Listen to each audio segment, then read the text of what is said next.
Guys, not too long ago, we started debating the top 5, top 10 numbers. Huh? Yeah, let me explain here.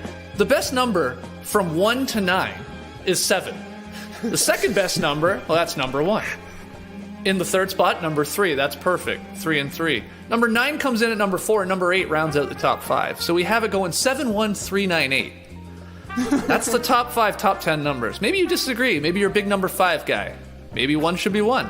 Look, I can be persuaded to change my rankings, but I think it's safe to say that one thing we can all agree on is that 6 to 7 p.m.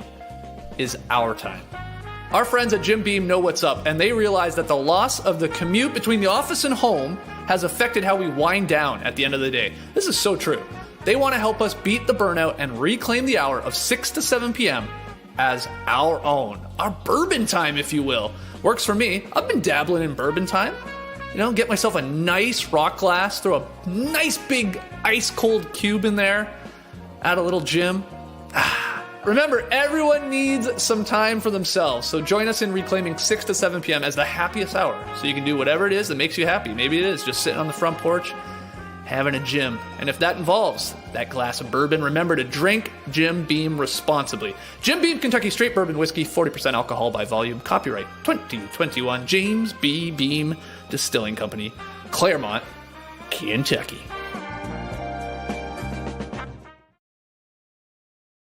Hola, soy Dora. Can you say puedes hacerme un sándwich? That means, can you make me a sandwich in Spanish?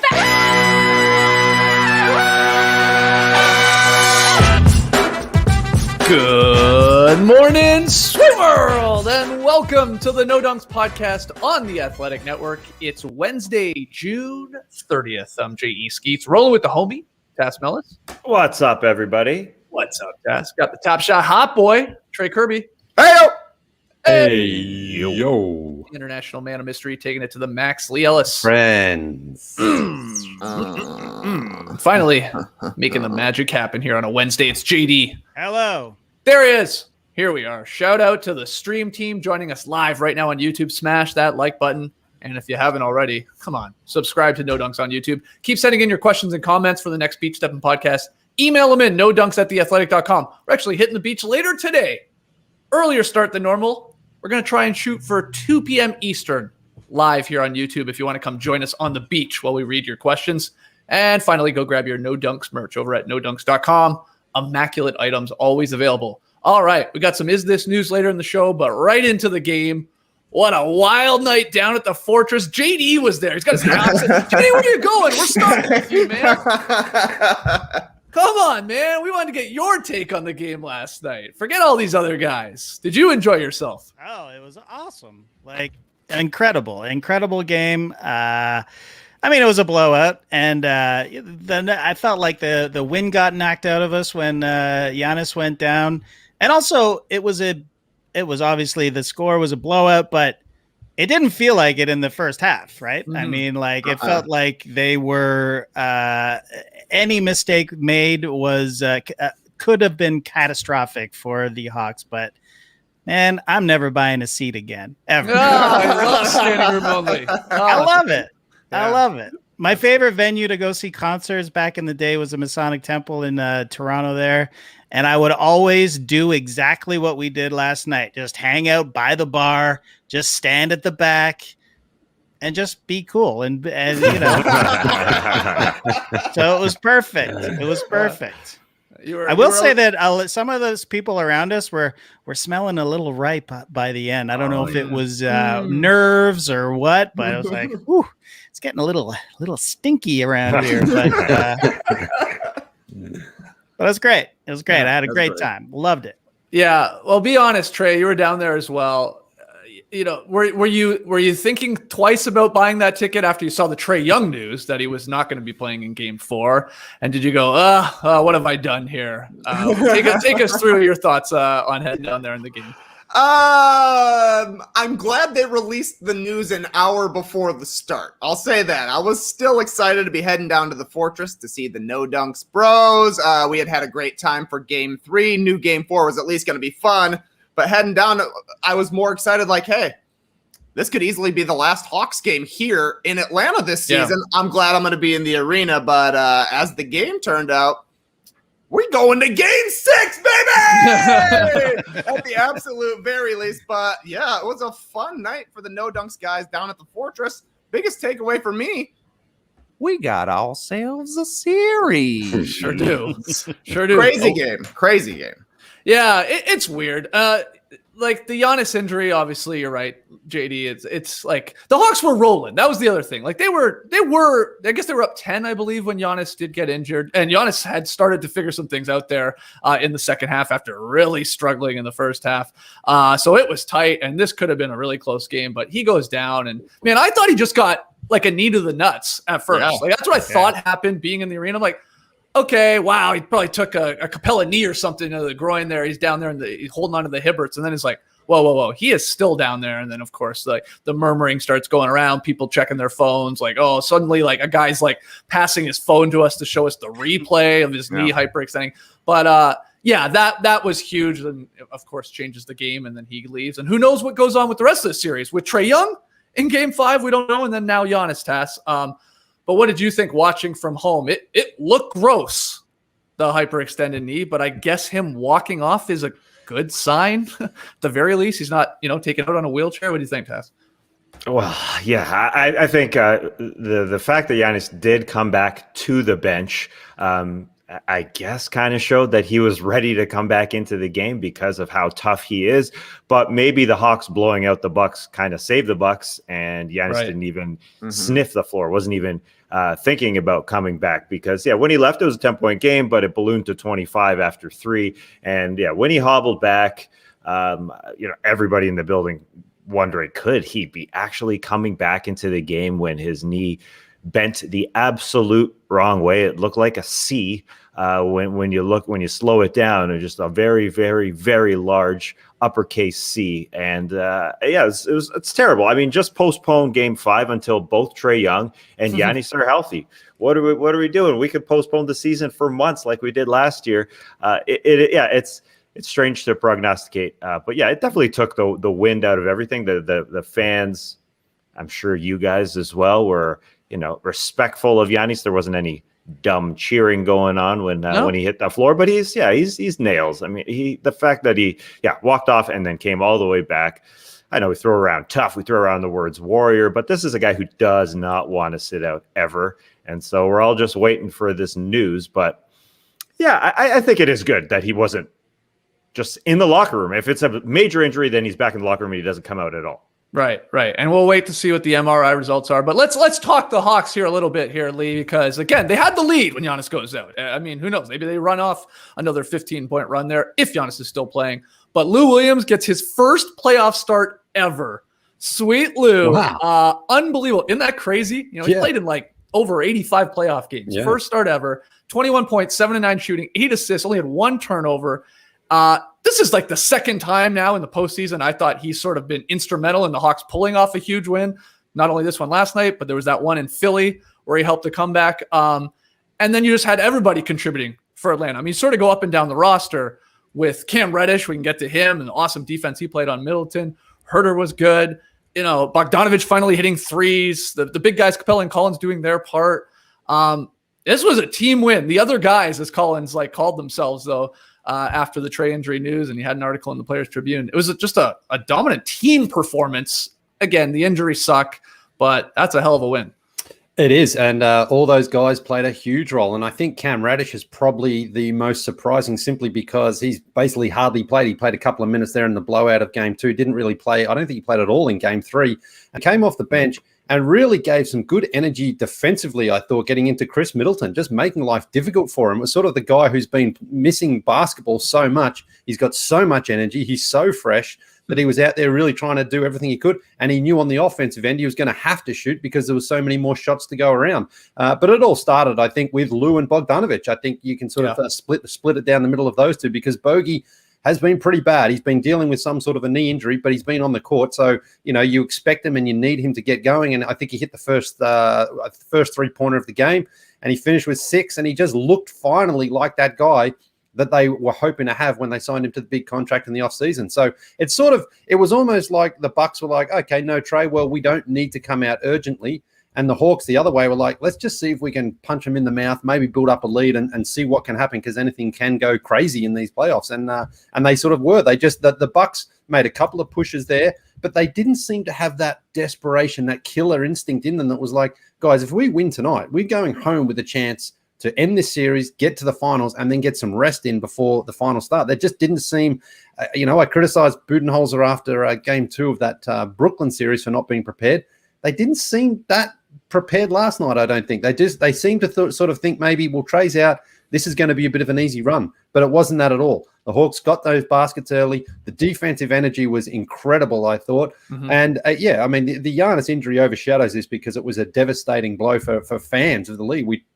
No one wants to see that. But you have to give the Hawks the credit that they were leading and they were playing much better than Milwaukee was up until that point. Anyway, Giannis actually just went on a bit of a tear where it felt like, okay, 8 points in 5 minutes to start the half. And it felt like, okay, we got to sort of pick this up a little bit. So that was a real blow there for the Bucks. But the Hawks deserved this victory based on what we had up to that point. And they got contributions from everyone. And I just want to know, in that standing room section, because in game 3, we had all the celebrations. We had the Gallinari for the 3. The Kevin Huerta kisses were coming out for Kyle Korver. Sure. Obviously, no Trae Young to do the too small, no matter what he scored on, if it was a 3 or in the lane. Were they all there, Trae? I know you and me were really into the Gallinari ones. He had a couple of big ones last night. Yep. Definitely had some Gallinaris. Definitely blew some 3 kisses. More so for Bogdanovic last night. But my go-to being in standing room only, the ceiling above us is maybe 7.5 feet high. Very easy to reach. So I'm up there. I'm slapping the roof every single time the Hawks are doing something, because I want to be able to go back there in, 10 years, find out whatever section we were standing in and see all the dents that my wedding ring put into the roof and be like, that was from me during the 2021 Eastern Conference Finals. But I thought everybody played pretty well for the Hawks last night. Cam Reddish came back after playing basically 15 minutes over the course of months and months and was locked down and just had all that energy. And I thought there was a huge run from the Hawks bench kind of there in the second quarter. It was only a 12-4 run, but it was Reddish guarding Middleton and Onyeka Okongwu guarding Giannis. Yeah. And it felt like the Bucks were never going to be able to score on them. I thought that was super impressive to hold the Bucks to 38 points in the first half. Like you're saying, Lee, they came out a little bit stronger there in the third quarter. Giannis, 8 points in 5 minutes to kick it off. But once he went down with the injury, credit to the Hawks really seizing the opportunity too. The game stopped to a halt. The fans were cheering as Giannis went off the court, walked off on his own power. That was great to see. Who knows how the game's going to go? Maybe the Bucks are able to bounce back from that and use that as inspiration here in the second half. But the Hawks outscored the Bucks 25-8 from that point on, and that was really the game. And you knew the game was over 100% for sure when Clint Capella made a jump shot over the backboard. Yeah. His first shot outside of the lane. Once that went in, you're like, well, it doesn't seem like Giannis is coming back in this game regardless, but there's no way they're bringing him in. Great win for the Hawks. So many guys played well, and that's exactly what you got to do. It definitely started with Lou Williams throwing a perfect game in the first half. I think he went 3 for 3 from 2-point, 1 for 1 from 3, and 3 from 3 from the line. Yeah. Couldn't miss, and, the Hawks were ready to play. Yeah, who gets your game ball, Tass? If you're back in the locker room there for the Hawks, like if you had to pick one guy, because the guy said it, like everybody was chipping in, but who would it specifically jumped out to you?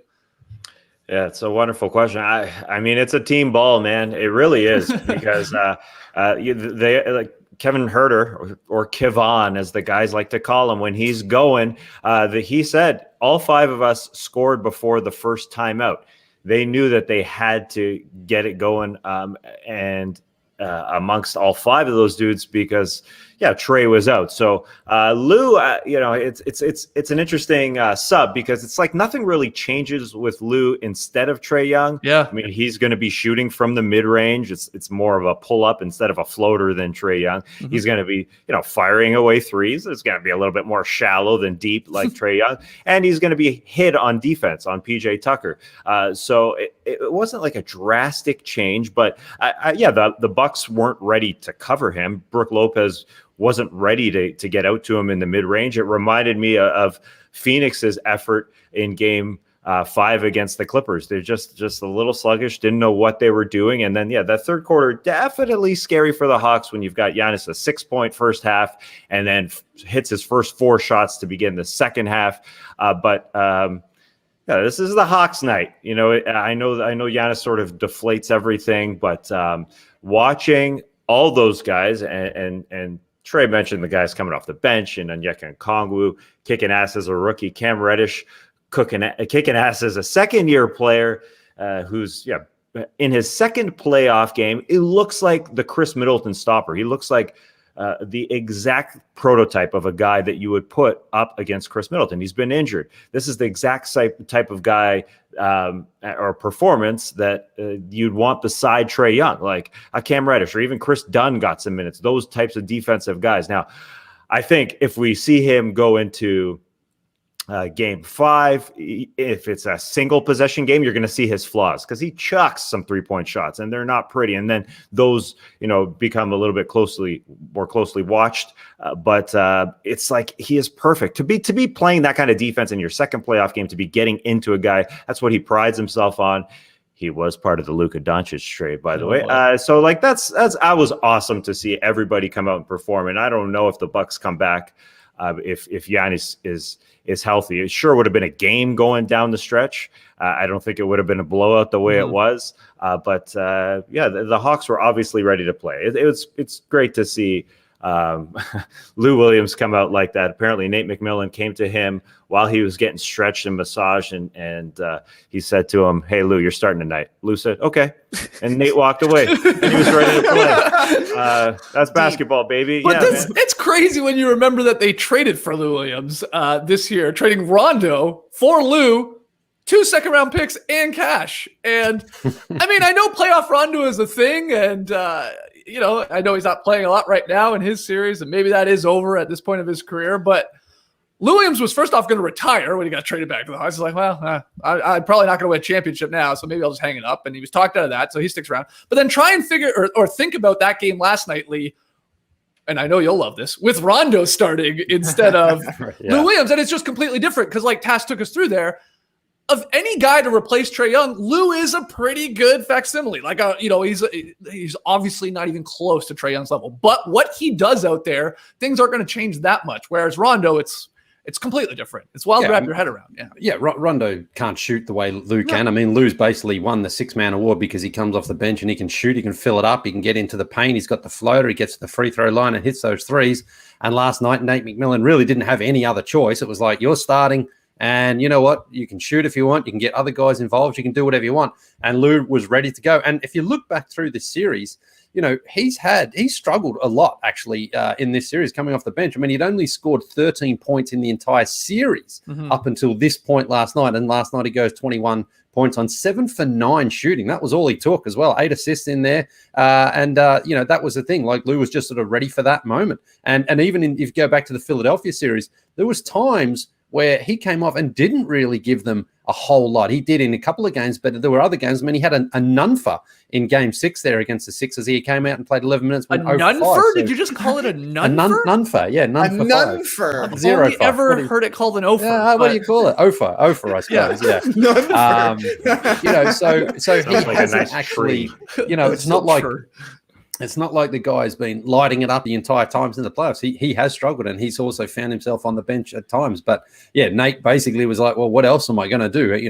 He needed him, and he went out there and delivered.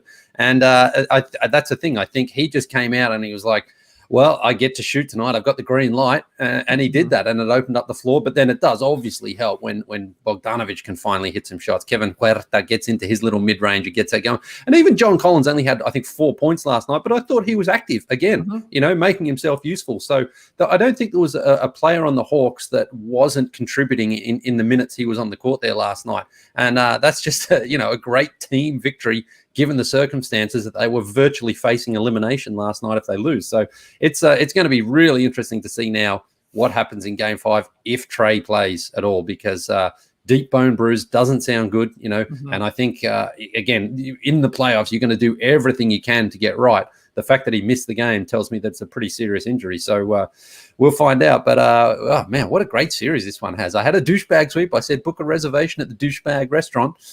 That's right. Cancel it. Cancel it. Cancel it. That's a real douchebag move, actually. Oh, yeah. Just not showing up would be more of a douchebag. Yeah, good point. At least allowing them to, try and get somebody else at that table. But Lee, what about canceling your flight to where are you headed to? Like New York here soon. You got to be here for Game 6, man. The Fortress, you were riding a high after Game 3 in a game that the Hawks lost because Middleton caught fire. And I said, you probably should have tried Cam Reddish in that game. But anyway, I mean, I get the buzz that you're feeling, man. I'm on cloud 9 still. That place was rocking last night. It's a part. Atlanta, man, it's a party here all the time. But Jesus, when the Hawks are playing well, and you got Big Boy doing a performance during a timeout. It's not even halftime. He's doing a kryptonite. It's just hilarious. Look, it's probably a blessing in disguise in some ways. I'm only 1-2 down there at the Fortress this season, and the Hawks have been smoked in 2 of the games that I've been there. So maybe it's better that I'm not there in attendance. But look, I've learned some new names of some celebrities too. I heard there was a Moneybag Yo and Ari were down there one game. I'd never even heard of them before, but they were coming out. So, that's the thing you learn when you're down at the Fortress. You learn a little bit more about Atlanta, a little bit more about culture and rap music and things like that. It's just a great atmosphere. I would highly recommend everyone else go there. But look, Bogdanovic, again, I don't think he even got going against the Knicks when I went down to that game. And so finally, I'm not there. Bogey turns it on because I was going to buy a Bogey T-shirt at one point, but cooled off a bit because he was like, come on, Bogey, you've got to give me something. But now maybe he's back. So, okay. Oh, man. Well, Trae went to the team store last night during a timeout, and I think he struck out on sizes. And not a lot left, I don't think. No, it feels to me like 90% of the jerseys or jersey shirts that were there were John Collins shirts in size small. I don't know why, but that seemed to be the one that was there the most. Right. I guess people are a little nervous to purchase a Collins knowing he's going to be a free agent in the summer. But I don't know. It felt like the timeouts were long yesterday because I went during the second quarter, looked through the whole team store, and made it back before Okongwu was shooting free throws. I couldn't believe it, but who knows? The real test is ordering that flatbread and seeing if you can how many quarters you miss. No way. You're even pushing it going to get a beer, and let alone a flatbread. No, that's not happening. But those beers too, man, they're car batteries. Those ones they give you. JD was like, got the last round. I'm like, I don't know, man. I could not even get through this thing. It's like the fourth quarter already. These things are gigantic. I've never thought I'd say this, but they're too big. I agree. The beers are too big. I agree. At least offer a smaller version, like it is like a smaller option, right? I mean, there's no we were drinking Modelo's, and I think that was the smallest can they had, and it was like a pint and a half, right? Yeah, it's like I think it's bigger than that. Well, I guess it's skinnier but taller, so maybe it is about the same size as a Yeti. It's a lot though. It's too much. It's way too much. The good thing about them is though, it probably lessens the lines because people aren't there as much. And the traffic is a little bit slow at those registers, as we've talked about. Sometimes you get in a line and you miss 6 minutes of friggin' game time. But sometimes you party it up in the line. So it's all worth it. It's a nice trade-off there. Yeah, everything is fun in that arena. Oh, and the standing room only. Everybody's got to get into the standing room only tickets. We had friends that were there in seats, but they were like, at the end of the game, they're like, well, it basically is just becoming a standing room only ticket itself, because if people are standing in front of you, you got to see the game. So you're standing, and that's right. The other people. You're like, that's a good point. In a playoff atmosphere, you should be standing for a good chunk of the game. Yeah. So Yeah. those are $1,000 tickets. Whatever, 20 rows ahead of you from where you're standing. It just allows you to be more emotive during the game as well. It does. Ride those It is highs, nice. ride those lows. It's like going to a concert. You want to sing with the band. You don't want to sit there and just try to like bob your head. You want to get into it. You want to bump with people. You want to high five random strangers. You want to feel that energy. It's just it's the great. Were you guys in the same spot? That sort of Exactly. Oh yeah, that's our spot. Yeah. We've carved Yeah. out that area. But I will say, like, we got there a lot later than I did the first time, the last round when we did the standing room only the first time, and that we were nearly right at the front last time. I showed up last time. I'm like, oh god, there are either way more people here in the standing room only tickets area. Like the word got out, or I'm just here too late because Lee, I'm like, oh, I got to get this angle. Where am I going? And then it was the worst. So there was a little spot. There was a woman standing there, and I could tell she was saving it for a friend or a boyfriend, a husband, whatever. So I'm like, I wasn't going to go right up and take the spot. But I'm like, okay, this might be good because she was pretty small. I'm like, okay, I can see. Sure enough, the guy comes back. He's literally Trae's height. Yeah. He's as skinny as I was, but he was Trae's height. JD, we were behind him. It was like, oh god. So anyway, wearing a Martinez Atlanta United jersey. I was looking at Martinez the whole time. That guy was tall though.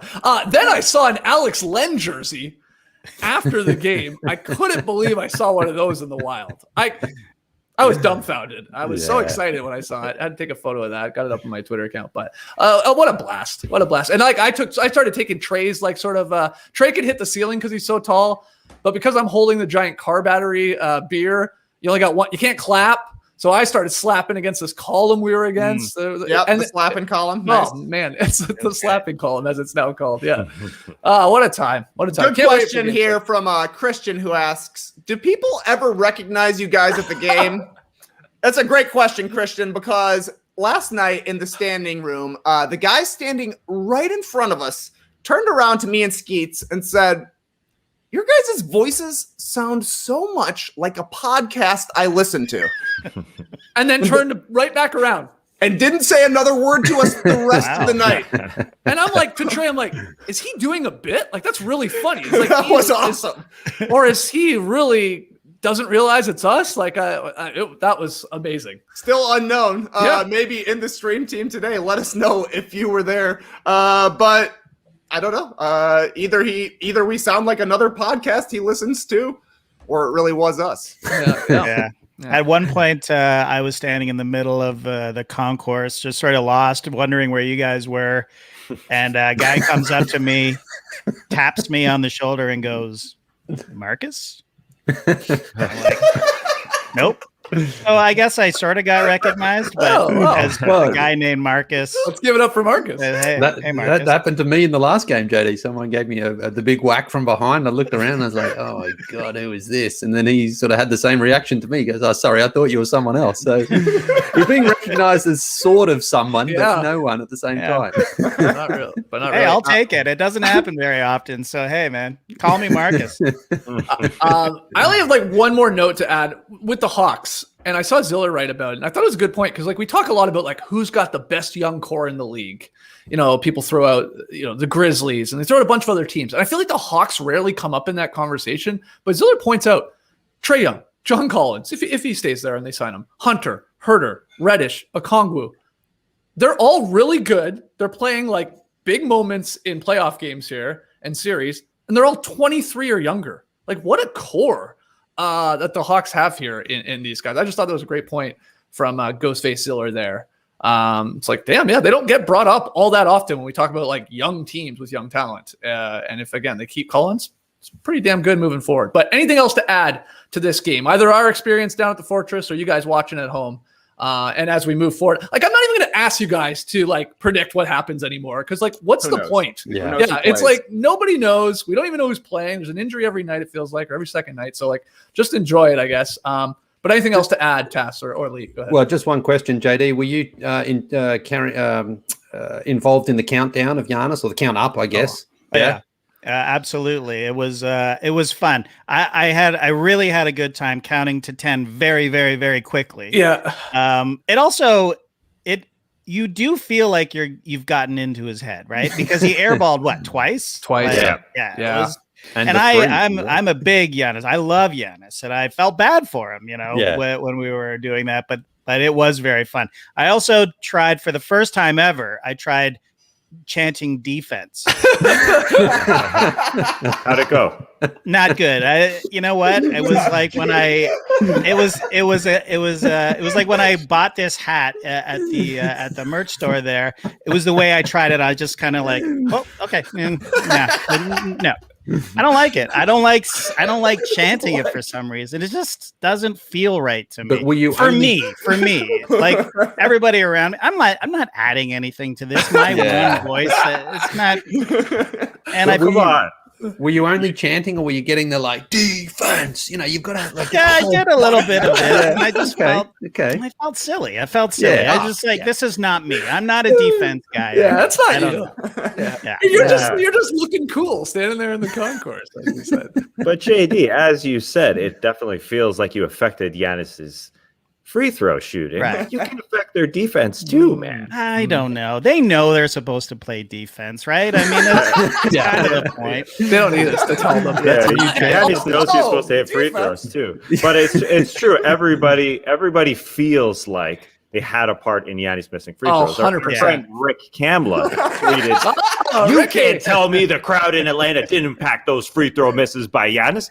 And I get it. I'm sitting at home and I'm hearing it, and I was there, in Game 3, and of course you feel like you changed it. I wasn't counting. I mean, I'm a Giannis supporter, so I was there just taking it all in. But of course, you feel that way, and yeah, even the people at home, you got to get on Hawks Twitter, Skeets. I mean, every second comment is like, "We got the best young core in the game, baby." Well, okay, I mean, maybe, everybody's jumping on this, and I get it.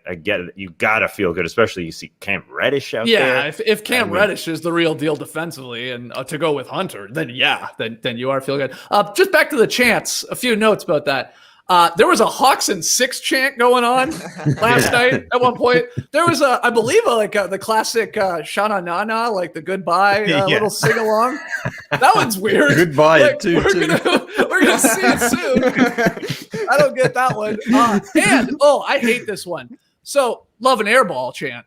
I mean, who doesn't? That's fun. But did you notice, Trae and JD? They're speeding up the airball chant. It's not airball. It's you got to like elongate the airball chant. Like, that's the airball. Yeah, and there were so many people not doing them. Like, what's going on here? Have we changed this? When did we make this decision? Yeah, it's the long airball. It's like the airball calls were very long. Yeah, These kids right? today too fast for their calls. 100% agree though, Skeets. You got to enjoy that airball. It's almost a Daryl, right? I guess exactly. Maybe that's why. Yeah, it's got to be a Daryl. Also on Twitter last night, people were saying, Skeets, Trae, what shirts did you guys wear? We did take a picture. Yep. Here's us showing up at the Hawks game last night. You know we wore the exact same shirt. Yeah, we actually did. There's both of us. There we are. And JD there's the card and our battery. buddy Grish. This is a very weird picture of me. I don't know. I don't think you ever see my face from straight on. I don't like it. I don't like my straight on face here. I gotta go sideways from here on up. Maybe you got a little bit of the Bobby Portis going on there too. Thank you. No one has ever said that about me, so I consider that a compliment. Yeah. What a night. Change the look. So Game 6, Tass. What are we getting these tickets? What are we doing?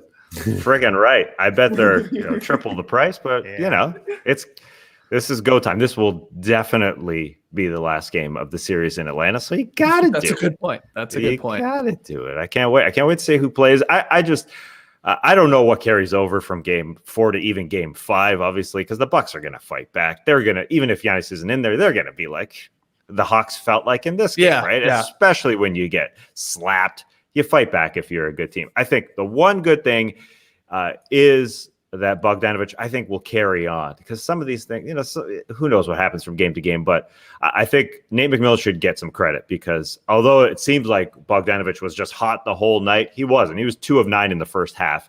But Nate stuck with him and kept letting him shoot it. And Bogey feels good when he's yelling, whatever he's yelling after he hits a shot, he's screaming. That means he feels good. So I think he's back. 6 threes. Monstrous stuff. Can't wait for Game 5. What's the update on Capella too? Getting hit in the face, right? Hit in the face. Yeah. I mean, you would assume he'll play, and you either throw a mask on it and stuff like that. Mask up, buddy. Hey, they got Onyeka Okongwu. That guy's ready for minutes. He can guard. He is very solid, and I agree with you, Tass. It felt a little bit like Bogdanovic, at least got his jumper back. He finally got a basket inside the 3-point line there in the fourth quarter, which it was like, even when he was hitting the threes, you could tell that he didn't want to actually be inside getting touched up. So I thought it was pretty good to see him driving and scoring at the rim. You were there with Grish. The Hawks got off to a good start. So Seb B asked the question. Did Grish say the game was over 2 minutes into the game? No, he actually did not last night. Even when, as we were saying, wow, the Hawks are they're putting the clamps down on the Bucks. Bucks were missing shots too. Yeah. Felt like they were getting an open corner 3 look anytime they wanted to, but they were just not dropping last night. But we were like, oh, the Hawks are going to get a 15, 20-point lead here, and then this is going to be a game. They have to build this massive lead without Trae, and then it's soon to get down to a 1 or 2 possession game. That's what even my buddy Grish was saying. So wow. No, he didn't say that last night, Seth. I think JD asked him though at one point. I did ask him, yeah. You were testing him. I did, yeah. And he didn't take the bite. He didn't, but he could have said it's over, and then he would have been right. So. That's what Seb B is saying. Yeah. Grish, the one time he could have been right. Yeah, but he's never right. That's the beauty of it. Exactly. All right. Anything else to add, guys? No. Obviously had a blast down there, and we'll see what we get here in Game 5 because we don't even know who's going to play in that thing up in Milwaukee, but we know it's at least going 6, which is great. Let's take our first break, and then we'll get to a little Is This News. Hey guys. Looks like we got some stale copy here. Oh, so, no. Bear with us here. Summer begins this month. It's half over here, but and you know what that means? It's time to save on life insurance. That way you'll have a bigger budget for summer things like pool floats and hard seltzers. Ain't no laws when there's White Claws. Am I right? By the way, if you're the type to mix hard seltzer and water sports, you're going to need some life insurance. Policy Genius makes it easy to compare quotes from over a dozen top insurers all in one place. You can save $1,300 or more per year on life insurance by using Policy Genius to compare policies. The licensed experts at Policy Genius work for you, not the insurance companies. So you can trust them to help you navigate every step of the shopping and buying process. Getting started is easy. Just go to policygenius.com. In minutes, you can work out how much life insurance coverage you need and compare personalized quotes to find your best price. When you're ready to apply, the Policy Genius team will handle the paperwork for scheduling for free. Policy Genius never sells your information to other companies, and they don't add on extra fees. Head to policygenius.com to get started right now. Policy Genius. When it comes to insurance, it's nice to get it right. Money. It's crazy, isn't it? We never really own it. We just have it for a bit and then we pass it on to someone else. And when it comes to your bank account, that should work with you, not against you. That's where Chime comes in. With fee-free overdraft on up to $100 in debit purchases with SpotMe, it's like overdraft protection but better. Get your paycheck, benefits, stimulus check and tax return up to 2 days earlier with direct deposit. No hidden fees, monthly minimums, plus 38,000 fee-free ATMs with MoneyPass and Visa Plus Alliance. Turn on alerts to let you know when your card is used and instantly block your card if something seems fishy. Join the millions on Chime. Sign up takes 2 minutes and doesn't affect your credit score. Apply now at chime.com/no-dunks. That's chime.com/no-dunks. Chime is a financial technology company. Banking services provided by the Bancorp Bank or Stride Bank NA, members FDIC. Eligibility requirements and overdraft limits apply. Overdraft only applies to debit card purchases. Limits start at $20 and may be increased up to $100 by Chime. Early direct deposit depends on the payer. Out-of-network cash withdrawal fees apply. Third-party and cash deposit fees may apply. Go to chime.com/no-dunks for details. Back with No Dunks. Let's get to a little Is This News.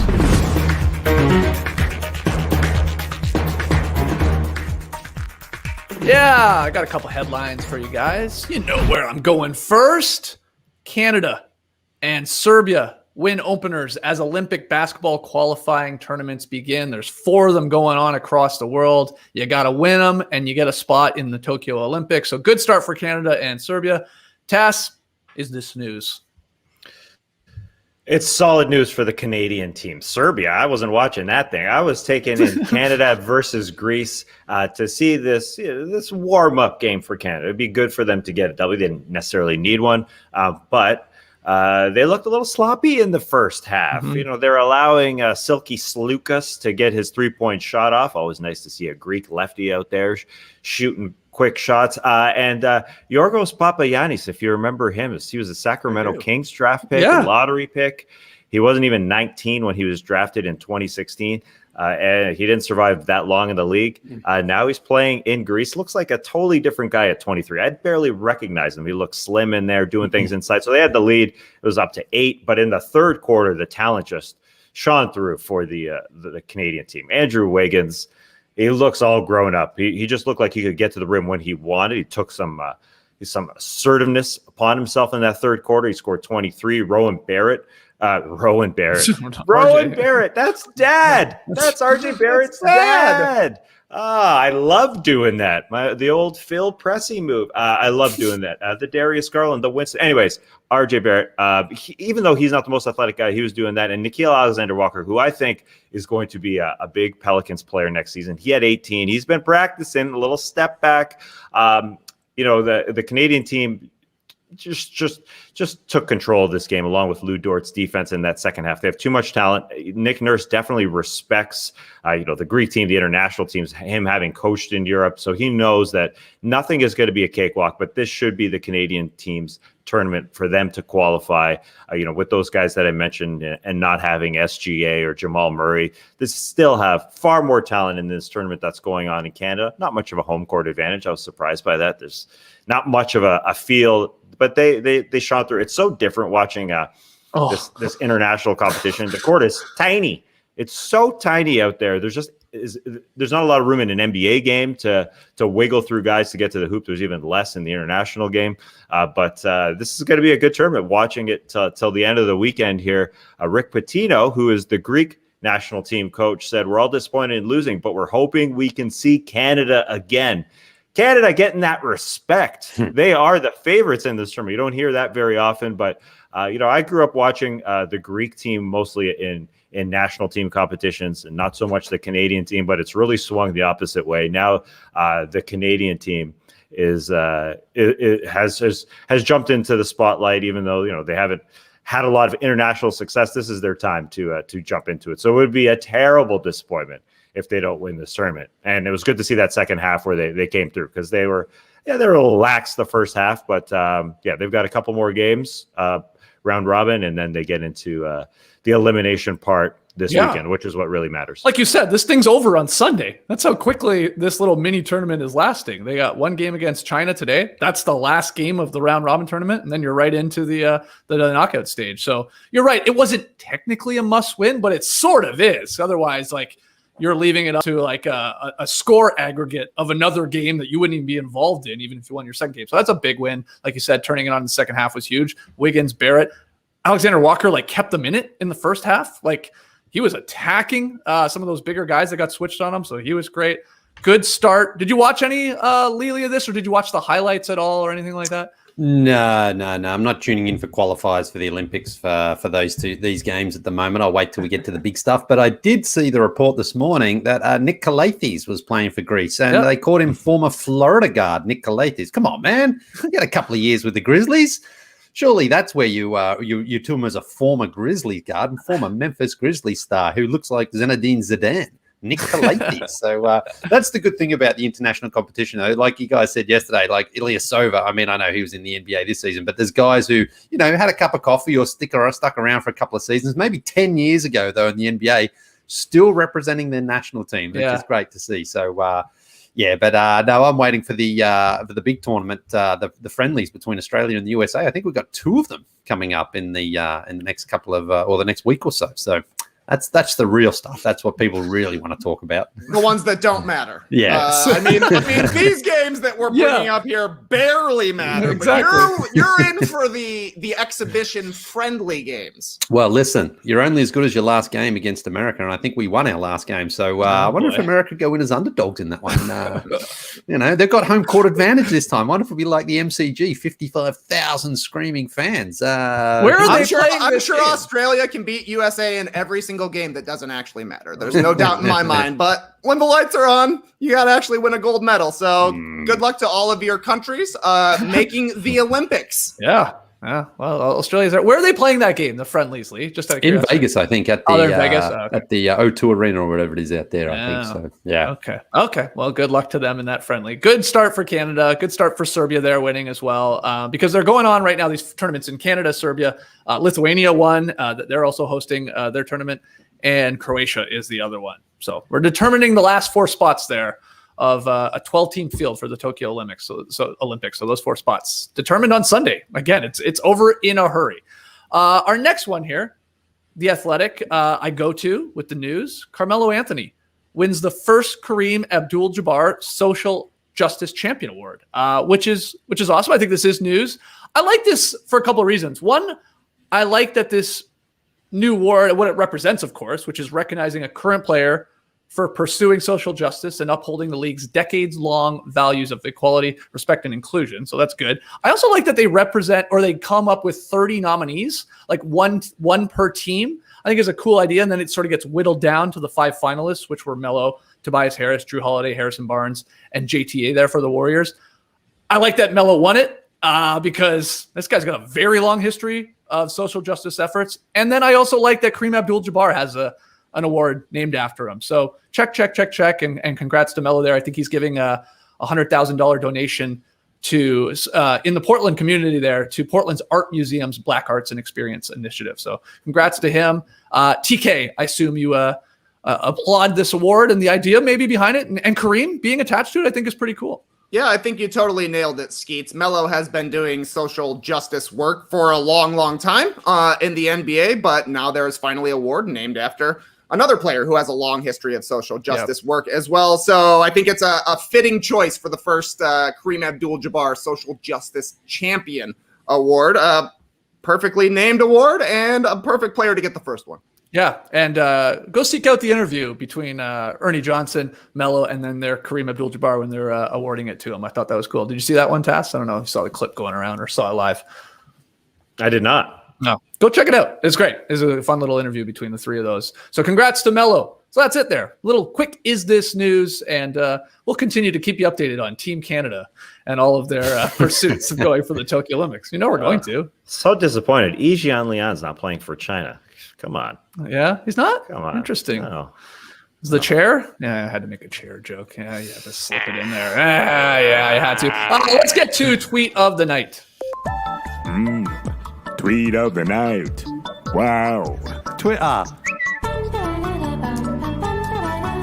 Yes, well, Skeetsy, you sort of talked about your pick you took there of Alex Len, which was a great throwback. But there's one better jersey, and it actually came from our own colleague here, Trey Kirby, who spotted a Rasheed Wallace Atlanta Hawks jersey. He played one game for the Atlanta Hawks. They had a 20 spot in that game.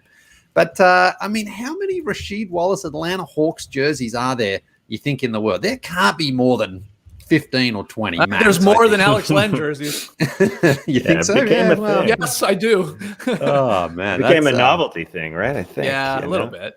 Yeah. Just because they only played the one game. Yeah, look at that. Great jersey, though, yeah. Are you zoomed in there, Trey, or just like you're just very far away, I assume? Well, I was far away. From this guy. But I couldn't let a Rasheed Wallace walking down the street go by unnoticed. Yeah. Well, that's a good tweet. Congrats to Trey on winning Lee's tweet of the night, but that's bullshit because the tweet of the night actually came from this morning. Darren Ravel tweeting Robin Williams' costume in Mrs. Doubtfire when she burns herself at the stove sold for $27,000 plus yesterday at propstore_.com. So Lee, I know we got that extension yesterday, but you're not wasting any time spending that money on a nice prop there. What are you going to do with this, Lee? Yeah, I don't know. I think I'll just hang it up in the wardrobe at home and just have it there as a reminder. You know. Oh, there you are. God, seriously though, who's paying $27,000 for that? Like, what do you do with it? What do? You just hang on to it and say, "Yeah, this is great." I mean, I don't know. I mean, it's a good, like, you throw that in a case or hang it up in your house. It's a hell of a talking point. Or Some people have a suit of armor near their front door. Yeah. Some people have a suit of Mrs. Doubtfire. Come on, Lee. I mean, if we would have known this was going for $27,000, would everybody have chipped in $6,000 so we could top the bid and take it home for $30,000 and be the all-time owners of a one-of-one Mrs. Doubtfire burnt boobs? That's such a weird. Like, I was gonna say, Lee, is that the prop you would want from your favorite movie of all time? Or I think probably the face mask. You know, because that drops out the window, so you have to make another one. I think that's probably the one you want, so you can just do the hello to everybody all the time. But what a great movie! Yeah. Nearly 30 years old, and remember, like the director was saying, Robin Williams ad-libbed so much in that he made 2 other versions, apparently, like one for adults only and one, 15 plus. Apparently, he was saying, I think, that they are going to release it or put it out there in some form. Oh, my God. That would be incredible, man. And imagine how much the costume is going to go for when they re-release X-rated version of Mrs. Doubtfire. It's a good deal. Whoever bought only. This. Maybe they tried that. They're thinking ahead. You said we could have put in like $5,000 or $6,000 each, but I think the No Dunks army out there would have each chipped in $1 or $2, and we could have got that up. Could have got that GoFundMe pretty high, I think, for Lee to get that. The funny thing is, I think you're right. I think people would love to contribute to something weird like that. Yeah. I mean, we'd have to make a rule, like, if we can raise the money to buy this, like, you have to wear it for a week or something. No worries. No problem. Okay. Jesus. Well, we should have done it. I mean, I don't know. Well, I didn't know it was for sale. That's one of those weird things, you know. I mean, people are paying $1.2 million for a basketball card these days. So, for $27,000 for that, it's a steal if you ask me. Right. Is there any other prop that from any movie, Lee, that you would be like, oh, I'd love to get my hands on that? Like, I'd give some money. I mean, you notoriously paid $5,000 for a cricket poster. No, I paid $150 and it's worth $5,000. Oh, right. That's it. My bad. I'm trying to think of something from Philadelphia, like Denzel Washington's, suit. Okay. Something connected to Denzel. Sure, interesting choice. Very interesting choice. Imagine walking around in a Denzel Washington suit. You'd be cool as Denzel. Yeah, but it's just it's a suit. I mean, you can go get a suit and say it's Denzel. What about Shawshank Redemption? What about the little rock hammer that he has? Okay, that's not a bad idea. That's better than Denzel Washington's suit. Yeah. What about one of the bad guys from Superman 2? Their black suit with the big boots. Well, actually, I got bad news, Lee. You're not going to be able to get that rock hammer because, maybe you gotta buy it from him. Yeah, maybe you can get it from him. He might give you a deal because he knows you. Shout out to Matty O. That's a screen grab from a happy hour where he was doing a hammer bit. Said he was hammered, I believe, was the joke. Anyway, let's hear from all of y'all in the stream team. Let us know in the YouTube comments. What movie prop would you pay good money for? Is there a Fast and Furious piece of clothing, Trae, or item that you would want to get your hands on as we get excited for our Fast and Furious and Us binge watch? Vin Diesel's GTO, dog. Are you kidding me? Street racing everybody around Atlanta with that Hemi. Weren't you on location for one of the Fast and Furious at the finals one year? Yes, indeed, I was. Yeah. I believe it was Fast 6. They filmed a whole bunch of it in Cleveland, I think, like a huge car crash scene. Spoiler alert, Skeets. There are some car crashes in the Fast and Furious averse. I hope nobody dies.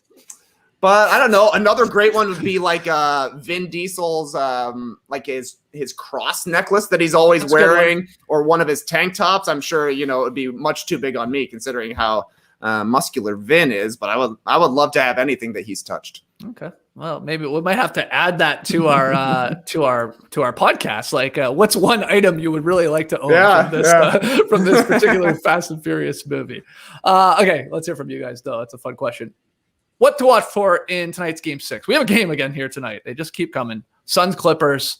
Kawhi officially out. Zubac's questionable. So you assume, Lee, that the Clips stick with what worked in Game 5. I mean, Terrence Mann out there, Marcus Morris out there. I would think. I don't know why he would switch it up, though he's been very weird at times, Ty Lue has, with Terrence Mann and his starts and his minutes. But what are you watching for in tonight's Game 6 where the Suns can still go to the NBA Finals with one win? Yeah, I mean, how do the Suns sort of come out knowing that, again, even though Game 7 would be at home, they do not want to have to win that game. They'd rather close the series out tonight. So do they come out and have the aggression early on, get DeAndre Ayton involved a little bit more, especially if the Clippers do go to that small ball lineup, because Ayton's been great. He can get inside to the paint. He's got that little pick and roll game. He's got a little jump hook, so he can dominate. Do they try to do that? Chris Paul, he didn't shoot all that well in Game 5 there. Maybe he needs to get something going as well here. But, the Suns desperately want to win this series tonight, I think, because worst case scenario for them is having to win, as I say, even though it's at home, a Game 7, because Chris Paul's been in this situation before and not been able to close it out. I don't think he wants to take any chances. But I think it's going to be a tight one. I think it's going to be really tight because I'm not sure that the Suns have been able to really slow down Paul George, and he's got it going right now. Mm-hmm. So that's, the Clippers are going to be feeling good. Again, they're down in the series, but this series hasn't, the games they've lost, almost all of them they could have won if they executed a little bit better in that fourth quarter. So, it's 3-2 Suns, but it feels a lot tighter than that, really. So hope we just get another good one, and good luck to both teams. Hope both teams play hard, my man. Yeah. Tass, anything specific that you'll have your eye on here tonight? Well, Chrissy Paul getting his own shot from the get-go. It's not something Chris Paul likes to do, and that's why the Clippers are absolutely giving it to him. They're letting him get into the mid-range and shoot all he wants. But I think if it's there, Chris Paul has to take it just to kind of give his team an identity, to know what they're going after at the beginning of games, not to get